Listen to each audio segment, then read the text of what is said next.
welcome to the Film Ireland podcast. I'm Gemma Creagh and I am here with three fantastic filmmakers whose work is just about to screen at the Galway Film Fleadh. Now, this year's festival takes place online and in person on the 20th of July to Sunday the 25th of July. So there's shorts, features, talks, events. Get yourself over to galwayfilmfleadh.com.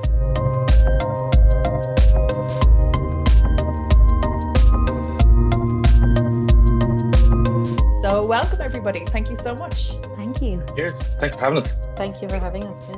I'm going to go around the digital Zoom room and I'm just going to ask you to introduce yourselves, your name and a little bit about your film. So elevator pitch stuff. So we'll start off with Annika. So I'm Annika Cassidy, director of The Wake. So The Wake is a film about an Irish wake. It's a comedy. It follows three brothers who are navigating their grandmother's death and wake and funeral. And it's really a story about kind of sibling rivalry, but also kind of ultimately brotherly love. And then, so that's set against a backdrop of a traditional Irish wake. So you've got the millions of lasagnas coming in the door.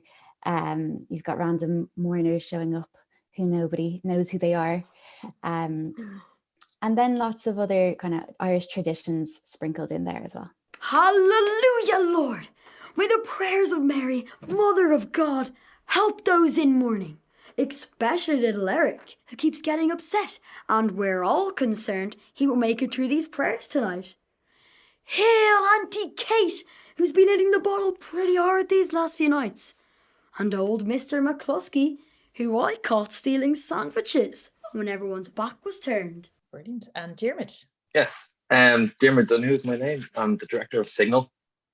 Signal is a kind of a throwback to those 80s and 90s kind of stories of, kind of real life drama with a little kind of smattering of fantasy or magic realism. And it's about two boys who try to build a machine to speak to the universe, or the thing that made the universe, etc. I don't think God's a man. It's more like energy. Energy that's inside everything. Everything that's ever lived. Or died. And Kamila. Hi, my name is Kamila Dydyna. I'm the writer, director and producer of a short film, Debutante. And Debutante is a drama set in the community of Jehovah's Witnesses in Dublin. And the central character is an 18-year-old Meg. And the film explores how, in the course of pretty much one evening, her entire frame of reference to the world gets turned upside down, destroyed, goes up in the flames when she attends something called the Judicial Committee hearing with the three elders of her congregation. At this time, you have an opportunity to make a statement. I spent the night with Sam. Could you elaborate on what you mean by that? Did you have sexual intercourse?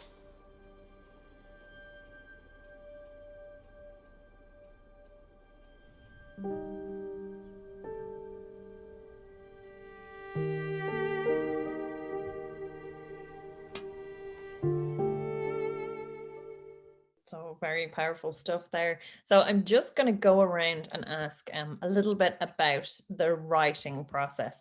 So I know, Annika, yours was written by Jonathan Hughes, but I think everybody else, were you writer-directors on this?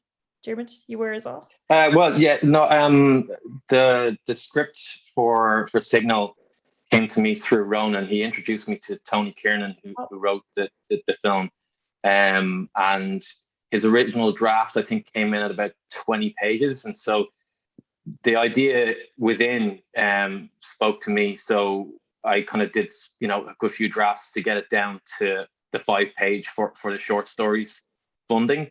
It was edit process 20 to Yeah, well, I mean, the thing is, yeah, well, it was a lot of a rewrite, but you know, my goal was to keep the heart of Tony's script in there, and you know, it was originally sort of set in modern day, and you know, I've always kind of leaned into the kind of what would you say, the nostalgia stuff, and in everything I kind of do, to be honest. And so I set it in that kind of like 80s, 90s vibe. And it was an interesting process to do, but ultimately I think the scripts ended up really, really tight then, you know. And I think that was something that the film board were really, you know, commented kindly on. Annika. Yeah, so Jonathan wrote the script, and he had it for a few years. He'd been kind of working on it, crafting it, and he had been successful, I think, in a couple of applications, you know, getting quite far down the line, Filmbase and that. But then I kind of breezed in at the end, and we worked on it a little bit together, but it didn't need much tweaking, just kind of, you know, just just bringing a few bits and bobs to it myself. And then we got lucky putting it into for film funding with Monaghan County Council. So yeah, it was kind of a quick process, actually. And Kamila. It took forever. I know your story is very interesting, that you wrote a feature first. I did, yeah. It's, oh goodness, I'm blushing. I'm blushing about how long it took. It just was insane.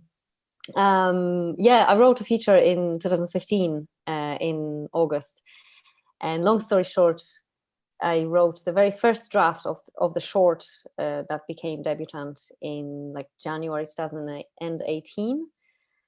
And then it kept evolving as I, you know, kept going through different stages of trying to make it. It changed a lot, an awful lot, but every change was for the better.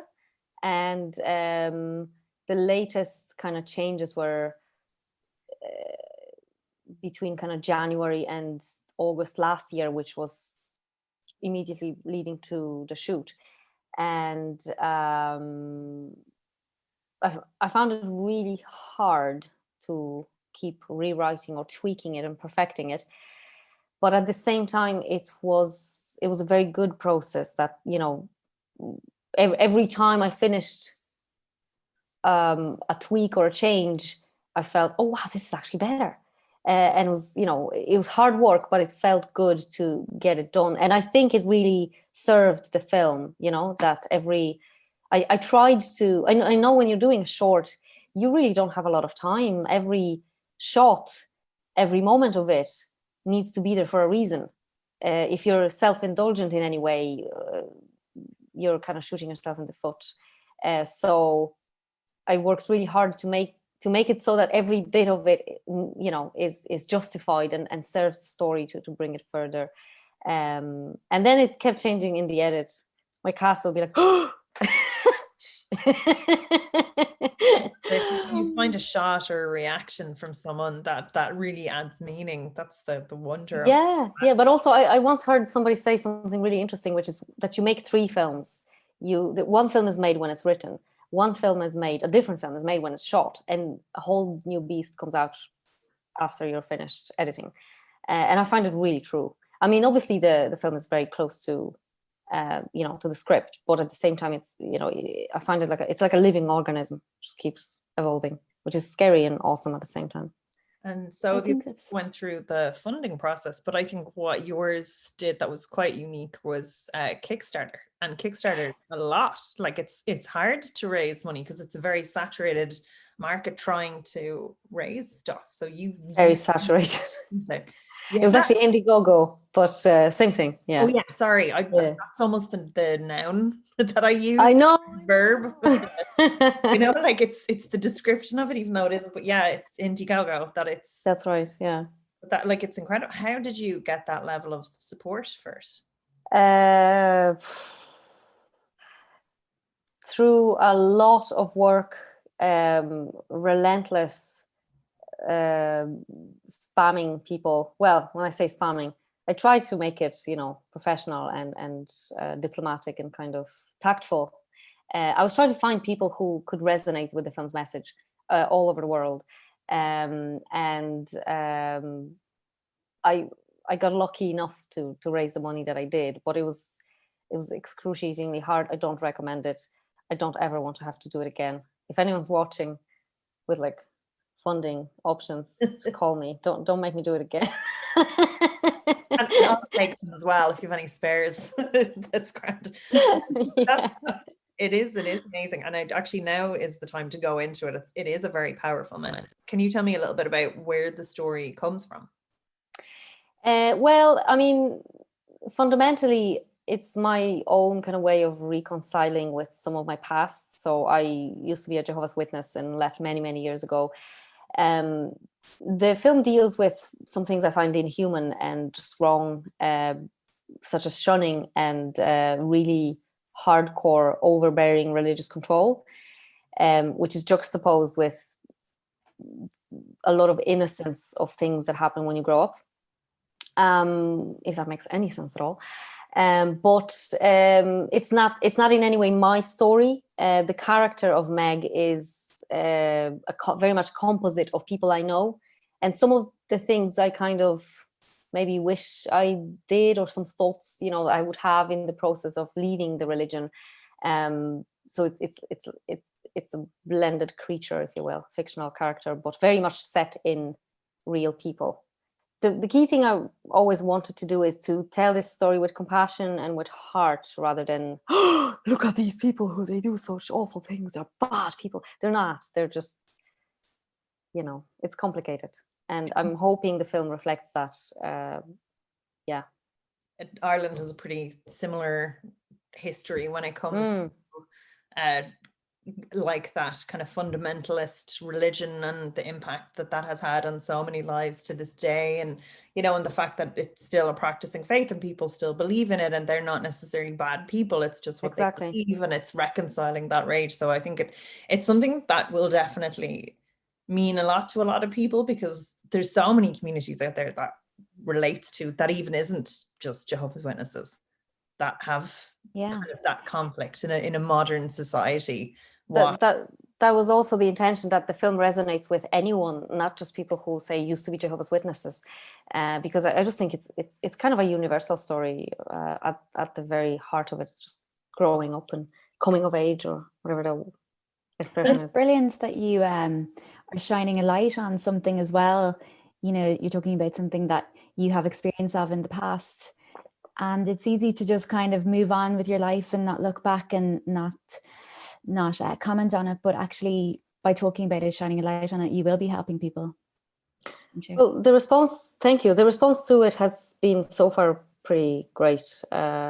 Just even when I was crowdfunding, it seems to have resonated with a lot of people. Fingers crossed that response will stay there that way when they see the film. Definitely, I'd say it'll have a long festival run as well, because again, those are specific themes that will, there's basically in most communities, there's some element of that has happened, and people are kind of living in the aftermath of it. So, and speaking of themes, we'll just get back onto them. So can you guys tell me a little bit about sort of finding the themes in your work and using that to influence your project moving forward? What is your process basically when it comes to directing? So I will go to Diarmuid, if that's all right. Sure. Process, I suppose, going back to the first part, which is like the themes that kind of spark that creative thing, is I've been that for me has been kind of meandering until this film. A lot of the early stuff that I would be seeking funding for were very kind of gritty dramas, dealing with alcoholism and, the usual sort of Irish tropes almost to a degree. And I think the reason why they were never funded was because I deep down didn't really believe that they were the films that I wanted to make. They were the films I thought that the various funders wanted to see. So with this one, I just sort of went all in with it and was like, okay, well, you know what? I'm a huge Spielberg fan. I'm like obsessed with all of these old films that I grew up with and stuff. So I went that route. And since doing that with Signal, obviously the main theme in Signal is sort of like how young people deal with death. And also, to a degree, what we believe religion to be, or what we believe God to be, or what is that higher power. So that's now influenced almost everything that I've started to develop now. It has that sort of, it just sort of highlighted like what I love to see, and what I now love to do is that where you take something and you do like a kind of a realistic family drama, or most of my stuff has actually become a family drama, but just like real life family drama, and then you sprinkle it with a little bit of magic. And that's what Spielberg used to do, in some of my favorite films of his, like Close Encounters is one of those films where and Jaws to a degree, but you see that family drama, and then you're taken off on this magical journey. And I love that. And so I've started to do that in my films now. And in answer to your process, to my process, I would say, yeah, it's like, find an idea and then just sort of thrash it out as much as possible. And I'm like, because to me, writing is such a, especially when you get into features, it's such a behemoth of a task. I'm just constantly trying to like learn and absorb as much technique and tools, so that when I do eventually get the pen to paper on that feature, that I'm not so afraid of it, because it is a mammoth task. Dear God, yeah, like it is. They really are. Yeah. Annika. Yeah, this is interesting what you said there, Diarmuid, about young people dealing with death or with grief. Yeah, actually, yeah. Similar to my film The Wake, but that's definitely something that I'm kind of fascinated by. And I know, Diarmuid, as well, you've worked a lot with younger people and younger cast. So it obviously is something that we're probably drawn to, both of us.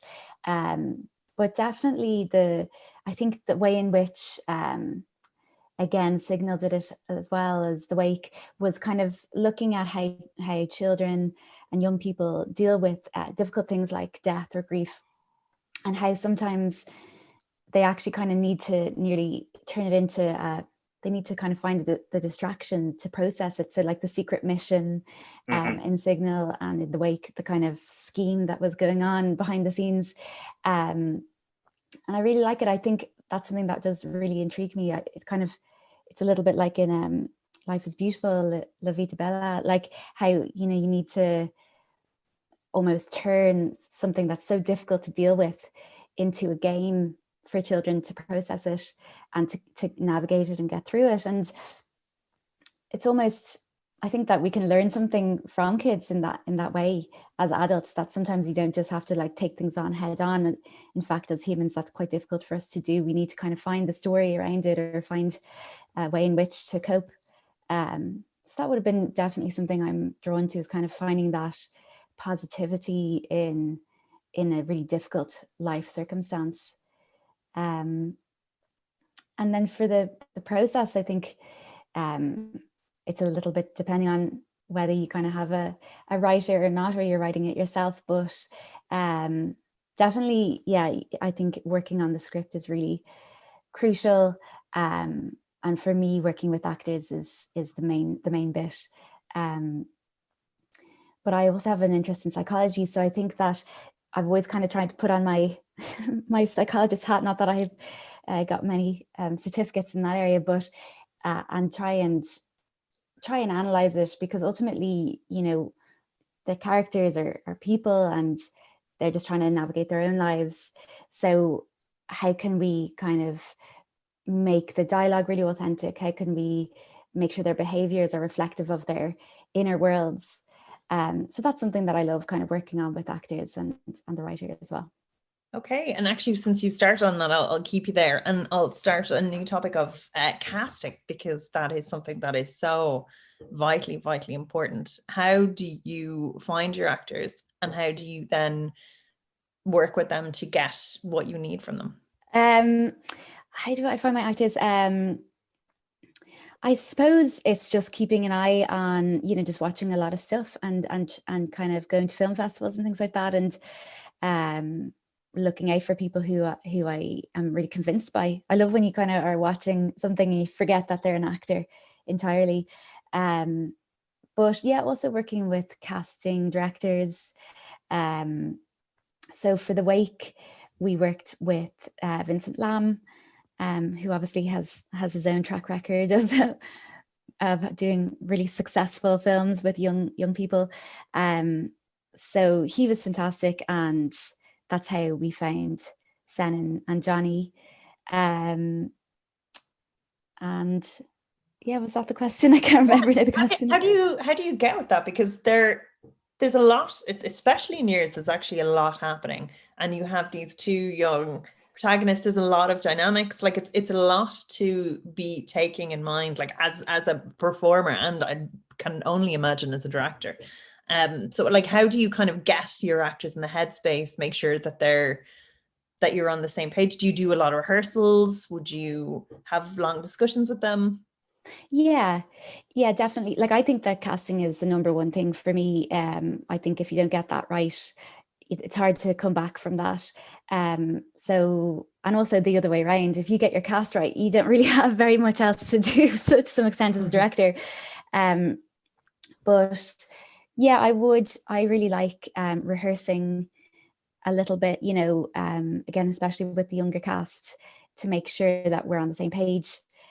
I do a lot of talking with the actors about their character, and also allowing them to bring to the table like their perspective and how they see maybe their background of the character and things like that. Because yeah, I think it's our job is to really facilitate that, because I'm no acting expert, like that's what they're bringing to the table. So it's really important to allow people to kind of flex those muscles.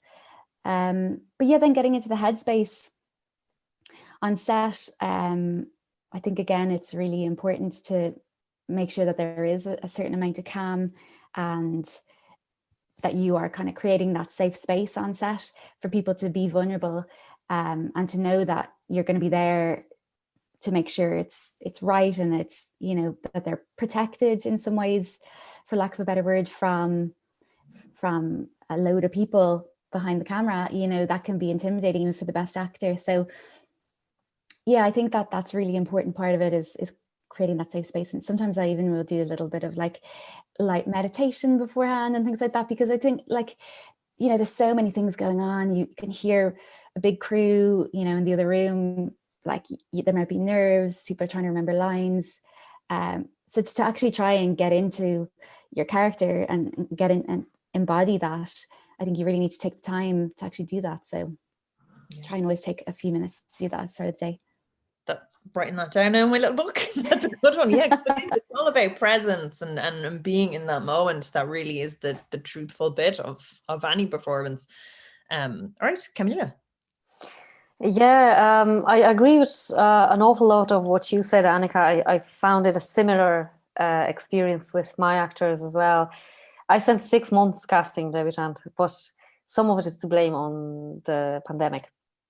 And I literally, I think I looked at or auditioned or self-tape auditioned probably 90% of the actresses in the country, including Northern Ireland, of the eligible age for the lead actress in my film.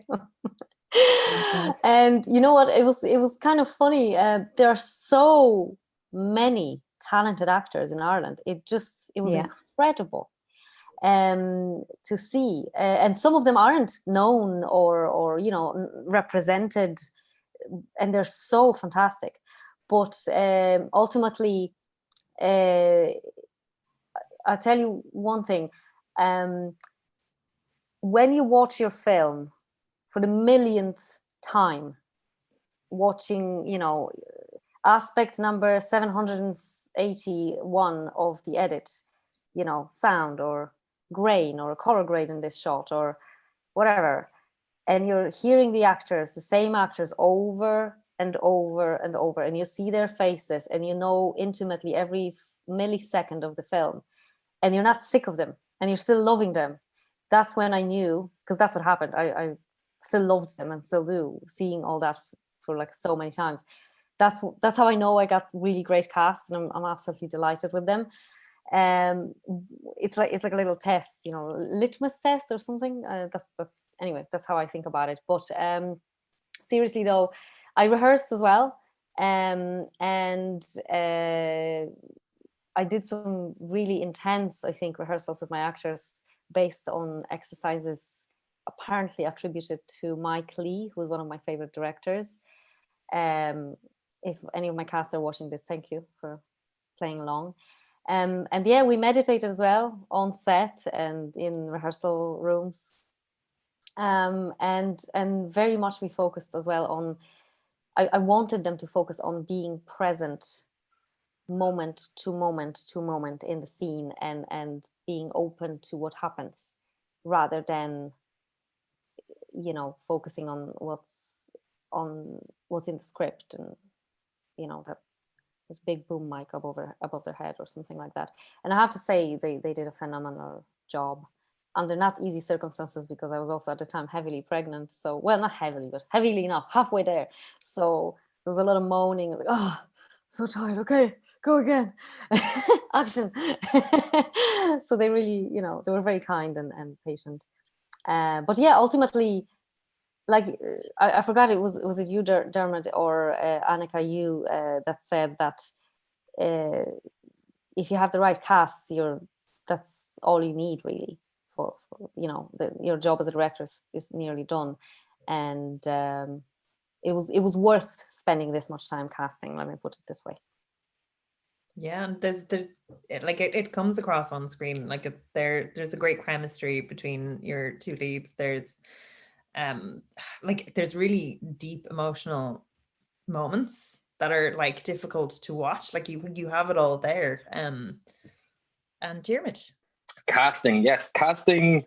Obviously, as Annika and Kamila said, like, casting during COVID was a task and a half. Like in my previous film, I set like an open audition for skater kids from like the age of 14 to 18, and you know that brought its own problems. But with this time around, I just contacted Mary Murray, who has a school in city centre, and she kindly sent me videos for a range of different actors, and with one of our cast, James Quinn Markey, he had been in a feature film called A Hole in the Ground when he was and he was also in Vikings as well when he was a lot younger. But Lee Cronin, who was the director of that film, he was in the judges panel for the interview for the funding. So it's just sort of like, you know, 1 and 2, 3. Okay, we'll get him and see if we can contact him. And sure enough, his mom Karen loved the script and, you know, was okay with it. And so I was happy enough to just sort of roll with him because he had plenty of experience and he was a great actor. But going back to the taping, I actually really enjoyed the taping, because what I found was that, especially I would imagine it's probably different with adults, but with the kids who are between like 9 and 12, they're in their home ground, you know, like they're reading with their mom or their dad. And I sort of got a sense of who, you know, was able to kind of relax in their role. And quickly was able to pick a couple, and was lucky to get Callum Jess to take the role. And, I kind of wonder if maybe that combined with an audition could be the way forward, because obviously, you know, you feel like somebody's comfortable in their own home, but then in front of the lights and the camera, they might get really kind of startled by it.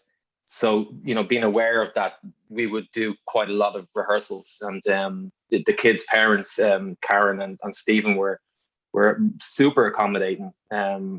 They brought the kids out to my parents' house, which is where we shot a lot of the interiors, and we would and we were also lucky enough to have a lot of the room set, so I was able to almost have the kind of block them out and kind of get the movement within the room ready, and kind of introducing the two boys as well was kind of tricky. I mean, boys of that age can be a bit rivalrous, if that's a word. Stunts, action sequences, all that stuff. Yeah, I mean, that there.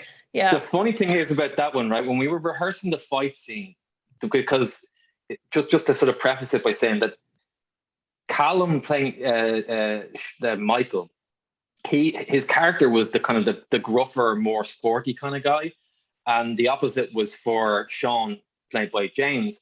And it turns out that the two boys were completely opposite. Like James was much more sporty and kind of boisterous, and Callum was much more sensitive and quiet and was at the books and stuff like that. Like didn't play video games. So trying to get them to fight was hilarious. So I actually ended up doing it with Callum's dad. We went out into my parents' back garden and we started pulling at each other and basically choreographing what they would do. And then it worked. It worked. We got them to do it, and sure, with some fancy cutting around any of the slowness or stuff, I was happy enough with it considering. But yeah, that sounds amazing. They were brilliant, brilliant little actors. And you said one of them was in Hole in the Ground. What about the other one? Did they have much experience? Because it seemed like they were really good. Callum was in Dublin Old School before that, and I think he was in a couple of shorts, and I think he's in an ad now for Jacobs or something like that. But funnily enough, actually, Senan sent in a tape, but he was just too young for the role. But he's a great little actor as well. Oh yeah, very cute. He's so cute, yeah. And it's like what Kamila was saying earlier, like even watching it back for the gazillionth time, it's like he still melts my heart in the final scene. He's so sweet, yeah. And they've been so excited now, like finding out about our award in Clones and going down to Galway. Like they're just so excited. So it's really exciting for them that we're going to be able to actually go down and have a proper premiere now, because we're getting screeners in person down there. So I'm just delighted for them that they have that opportunity as well. Great. And actually, did I ask you how you and Jonathan worked together? Like, how did you meet, or do you work on projects together a lot, or? Yeah, so myself and Jonathan also script supervises, and in the past I've also been in production coordinating. So we actually met on a film a few years ago, an American, I think it was like a Hallmark film, and so we met on that and we wanted to work together. So we had been kind of working on a few different things, sharing things back and forth, and then he sent over the script. So that's how that came about. But it's funny, actually, Norma Sheehan actually was working on that film with us. And so that's how we roped in Norma as well. So we got the old gang back together. Brilliant. So actually a few of you guys touched on shooting during COVID there. So I'm just wondering, what has your experiences been? If we go to Kamila. Well, I suppose I was lucky because we shot in August, which was in August a year ago, which was kind of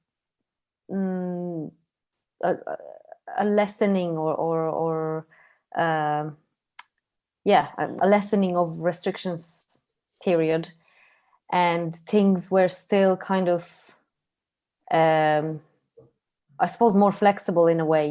We didn't, I mean, it wasn't easy, but it wasn't impossible, and we had 5 shooting days, 4 consecutive, and then a week later an extra day, and a lot of it was outdoors, which made things easier.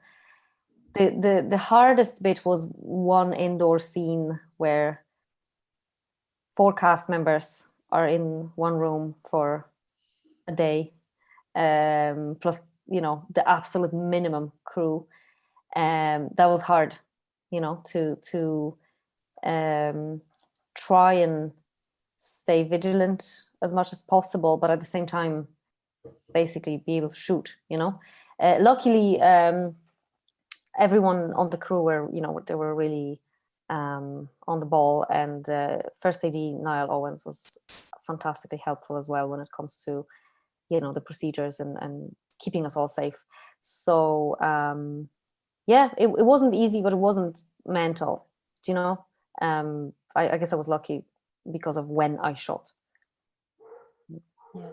And there's not like, or like a lot of it is kind of one-on-one or one-on-two or Yes. you know, more, do you know, I feel terrible for you, Annika, with your crowd scenes. Yeah. So difficult. Yeah, it was like the perfect film not to make in a pandemic. Yeah, there was so many scenes with lots of extras, so we just had to try and cut them back and try and shoot it a little bit cleverly, and of course grab the crew and get them to double up when we could. But yeah, for sure, it was a real big challenge. COVID really made it really hard and expensive with all the equipment and the temperature checks and everything.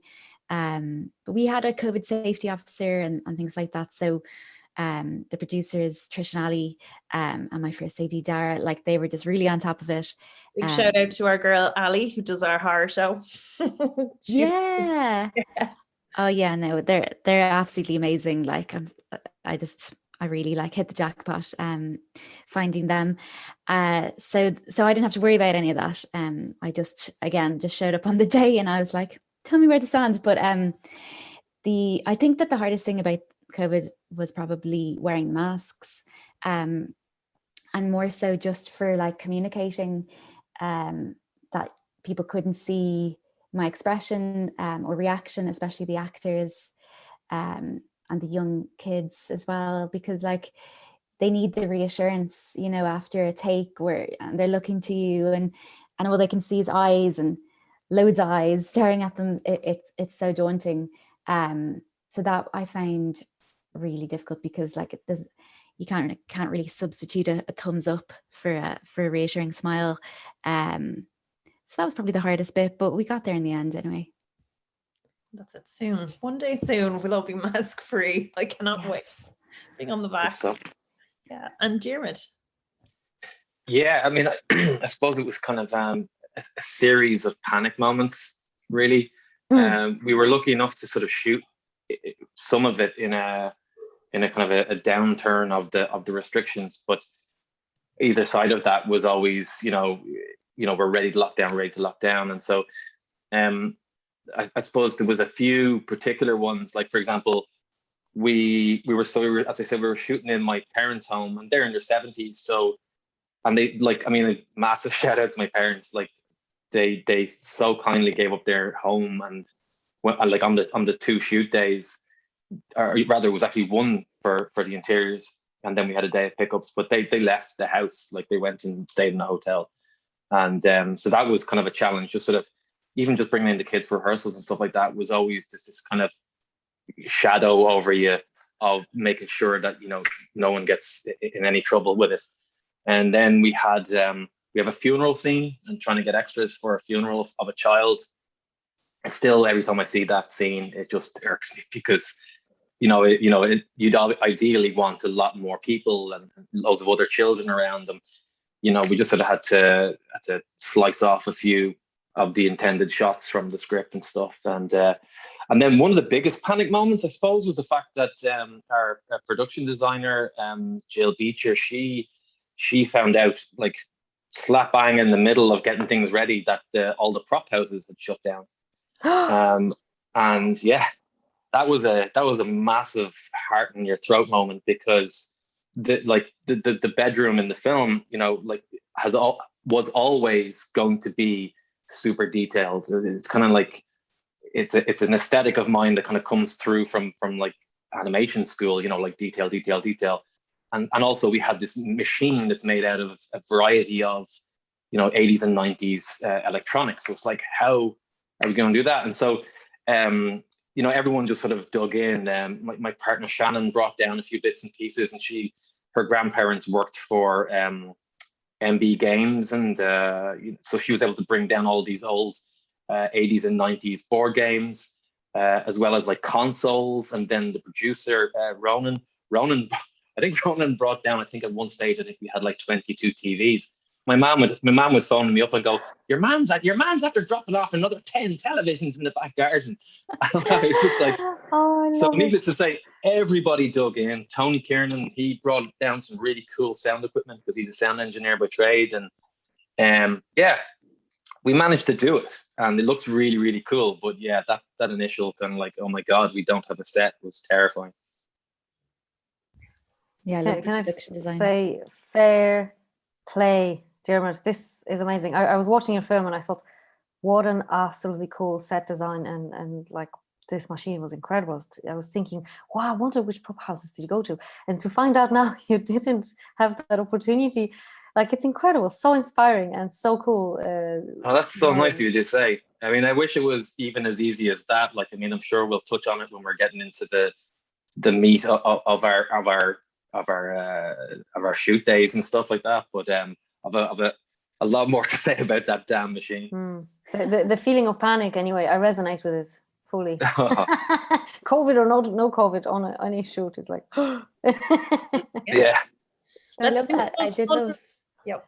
Go ahead. I was going to say, I did love the set design as well, and it totally, you did manage to create a world.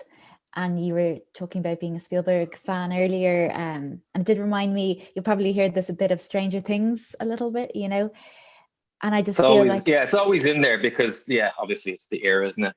Yeah, but it really, like, you did nail it, like with, and I think it was the set design that hugely did that, because it felt so authentic. It also made me that's think tough of, did you ever see that film Super 8, I think it's called, Steven Spielberg, about a bunch of kids as well trying to I watched it the other day. Yeah, I've been kind of trying to, because I'm working on I'm at the early stages of a feature script, so I've been just chewing up all of those type of films and just dissecting them and stuff. And yeah, Super 8 was another great film that had that kind of those 80s vibes. kind of thing. Yeah. Brilliant. And it comes down to, like, even if you've got the props and you design the set in that way, when you add that like over the top lighting, that's when you get the vibe. Like, you know what I mean? I said it to like Bertie, the DOP. I was like, we're gonna go with like a Spielberg vibe, and you kind of like, oh, you want Spielberg? Okay, let's do it. And he really went all in with, like, ceiling lights, and was a big fucking gel out the back, and sorry for cursing. And yeah, we just pushed it as far as we could, so it was fun. It was so much fun to see it. Yeah, it's live. Beautiful as well. So we'll stay on Diarmuid, actually, and if we can go to our on-set anecdotes, that would be brilliant. So just what was the shoot like? Any fun, scary, shocking things? Yeah, it always goes wrong on the day. It's like, where's it was always exactly, where's my vodka? I tried to make it as fun as possible, because it's a great job to do. It's even with all of the madness, it's still fun to solve problems and do what you're doing. And also with kid actors, you don't want it to make it too serious or show them your worries. It's always got to be play and make them comfortable. But we had a few hiccups. Like the drone had its few hiccups because, like, wind was a killer, but a bit of stabilization sorted that out. But the biggest problem, as I said, was the machine. So day 2, the room is set up, and we get a couple of scenes in, and the time is now to turn on the machine. Nothing. Oh, it was no. like, there was a whole lot of stuff, and then it wasn't rigged to fall properly, and so we basically lost on that day. We pretty much, I was able to get maybe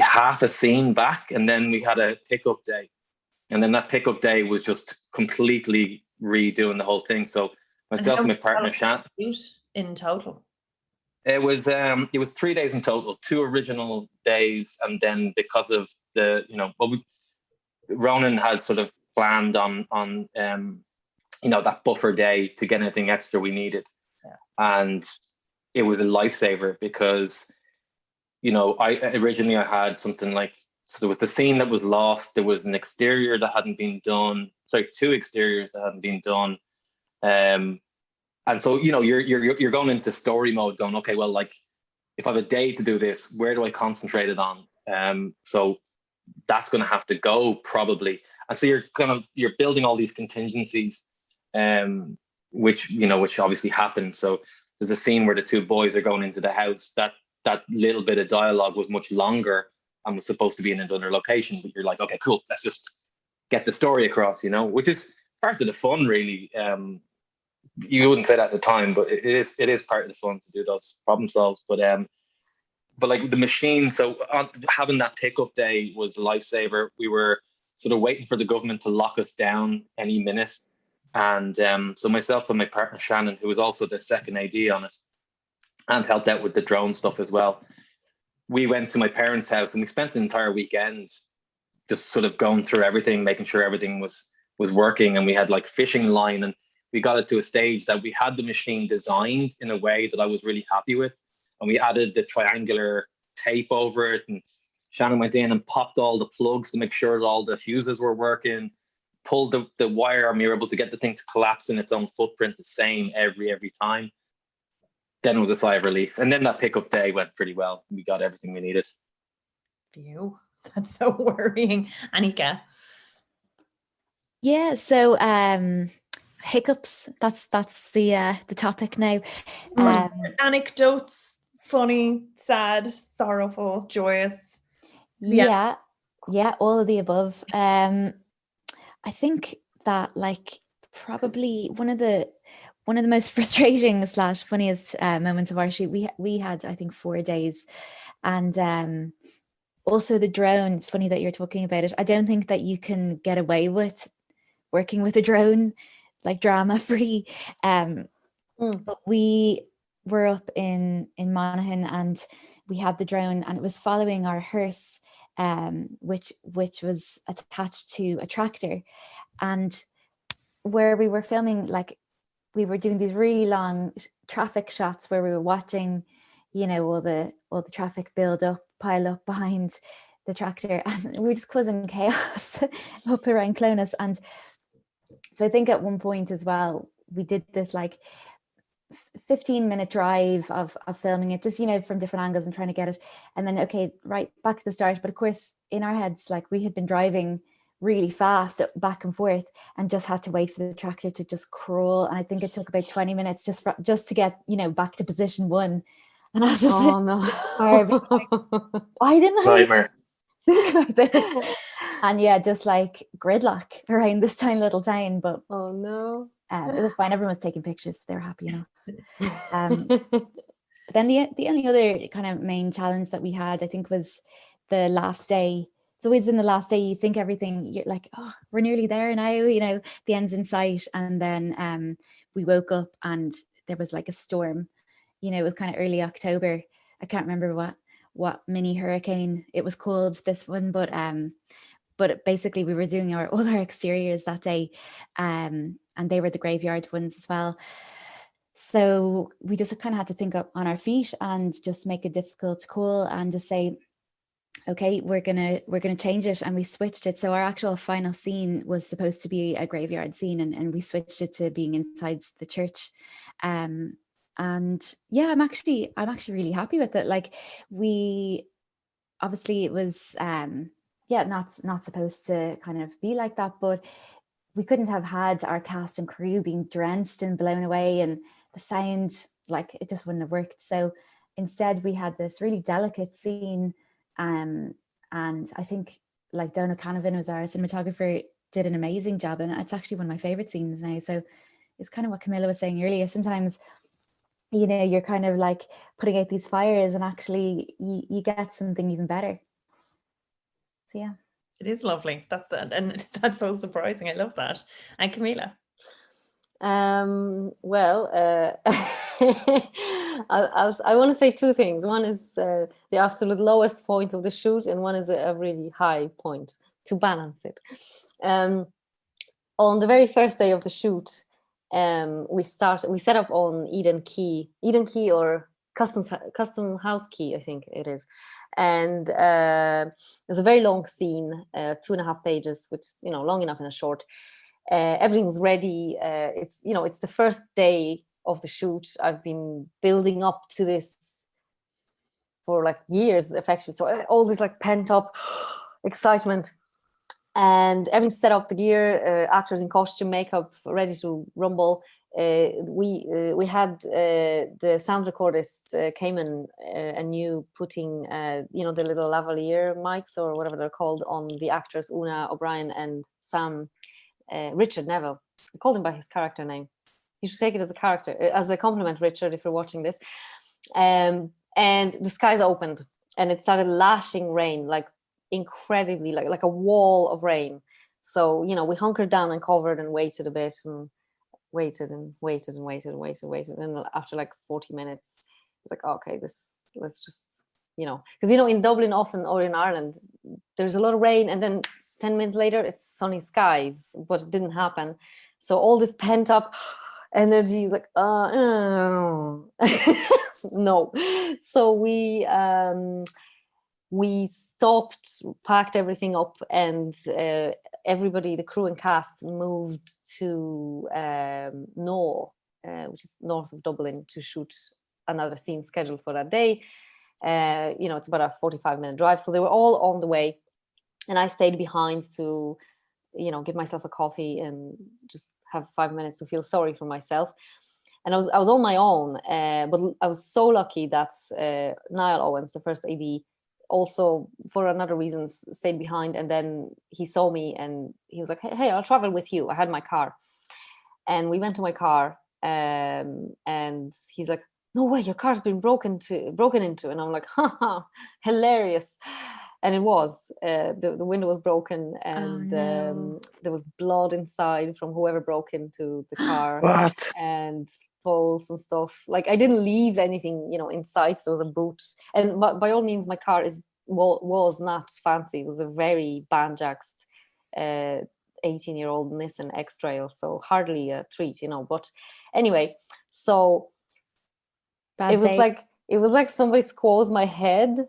Because, it was all this disappointment from not getting to shoot the first scene and all this pressure. This is the week we're shooting my film. I have like all this responsibility, and this thing happened. So I literally went like, and I sat down on the curb and I started crying. And I'm not talking like crying. I was like, wailing.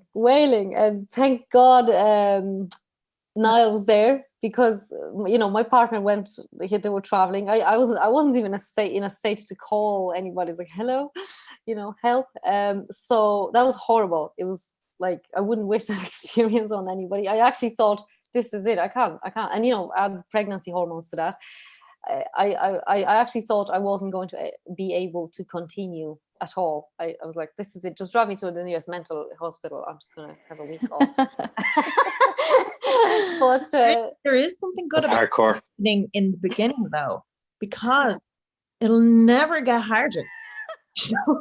Like, that's the worst. Fingers crossed. That could ever happen. I know, right? No matter what happens, like later on, you'd be like, oh, that's not great, like, but it's not as bad as that time. So I know. So, well, long story short, Niall rang our production coordinator, Lena Jalala, who turned around and picked us up. And in the meantime, the guards showed up and whatever, did their thing, and they were going to tow the car away, and we drove to the set. When I got to the set, I looked horrible. I was all red and puffy from crying. So I was texting my makeup artist, Edwina Kelly. Edwina, I took a selfie. I was like, this is what I look like. This is what happened. Can you come downstairs and fix my face so the crew and cast don't see me like this? Because come on, like, I have to keep some sort of a face, and as in, pretend that I have my head together. So she came down and, did the magic, and I looked passable. And I don't have much of a memory of directing that evening, which, mind you, is one of the biggest scenes in the film. It's just I was lucky that my actors were brilliant, because for the first at least an hour of when we called action, I was still like, what's happening? All right. I was really out of it.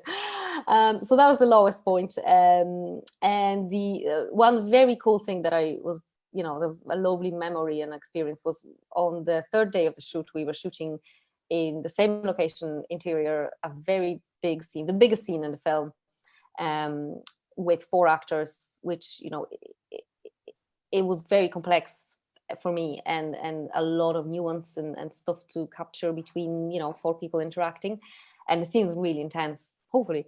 So it was a lot of work, and I really enjoyed it. My actors just were so brilliant, and then every now and then at some point I was able to see my crew kind of congregated. We had this big monitor, Flanders, in a very narrow hallway. So I was sitting in front of it, and I had Eleanor Bell, the script supervisor, beside me. But then at some point I looked back, and like a lot of the crew members were, kind of craning their necks watching, which is like, ooh, they're interested. And every now and then I saw or I heard some crew members kind of laughing at not laughing like ha ha ha, but like reacting to some of the stuff happening in the scene, which was like really a great compliment to the actor and and what was happening on screen. Because I think when you're in another role, when you're not focusing on what's happening on the screen, I think it's a compliment to everybody involved that your crew are interested in what they see on the screen and they enjoy it. So, and that was even that was raw and not edited or anything. So I just remember going kind of, ooh, this is exciting. And at the end of that day, it was like 1 a.m. I was delirious with tiredness by the time we were going to sleep, but I had this huge kind of giddy joy about doing that scene, and yeah, it was fun. So it kind of balanced out the shit of the first day. It's a good feeling. Yeah, they're the moments, they're the ones that you hold on to. And on that note, where can we see your films? It's Irish Shorts 4, which is showing at 3 p.m. on the Friday the 23rd. It's online, and it's also in an outdoor theatre, but I think the outdoor theatre is booked up, so you can catch it online. Debutante is screening in Irish Shorts 6 on Saturday the 24th of July at 2 p.m. And yeah, so The Wake is going to be showing in Irish Shorts 1, and that's on Wednesday the 21st of July at 12 noon. It's going to be screened outdoors in Galway, but also online, so you can check out the link there as well.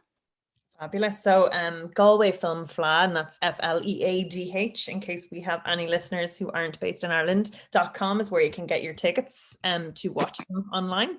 It might be worth noting that it's I think they're all geo-locked to Ireland, so anyone from outside wants to watch it. Yeah. But if anyone from outside wants to watch it, they can find me on Instagram at Dermdon, and I can send them a link. Perfect. Yeah. So do you guys have any social media handles for your film, Kamila? Yes, I have Twitter and a Facebook account for the film at Debutante Film. That's how you'll find both of them. Yeah, and for The Wake, it's Instagram, and it's just _film. Great. So you can follow the progress of these films. I'm sure they'll have a long festival life after the Galway Film Fleadh. And you can, I think it's so much more fun watching after finding out all the juicy dirt about them. So that is brilliant. Thank you guys so much for coming and chatting with us. So we'll have all those links in the description. So if anyone wants to follow a film or find out more about the ticket situation, just keep an eye on that. So thank you guys so much for coming in and chatting with us. Thank you so much. Thanks a million, Gemma. Such a pleasure. It was nice to meet you. So much. Both. Likewise. Best of luck with your films.